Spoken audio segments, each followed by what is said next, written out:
Moi, j'ai eu de la chance, mes 2 dernières années d'alternance, j'étais très très bien payé.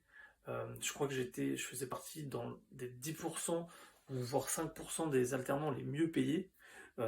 Donc, je me plains pas à ce niveau-là. Mais par contre, j'ai manqué d'accompagnement et de montée en compétences. C'est-à-dire que voilà, j'ai toujours fait quasiment les mêmes tâches, plus ou moins. Évidemment, je faisais pas forcément tout le temps la même chose, mais 80% de ma mission, c'était faire des réseaux sociaux, en faire des publications organiques, etc., créer une communauté. J'ai toujours fait ça.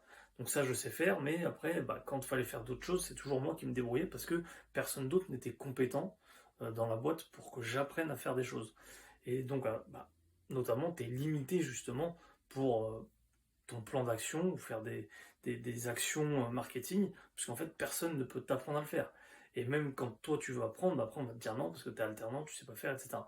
Donc, voilà, pareil, je voulais prendre la parole sur ça.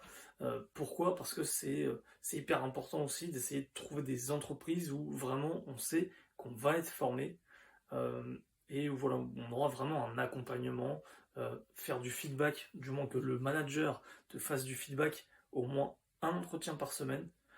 C'est hyper important. Pourquoi? Parce que toi, ça te permet de monter en compétences et d'apprendre de tes erreurs, notamment.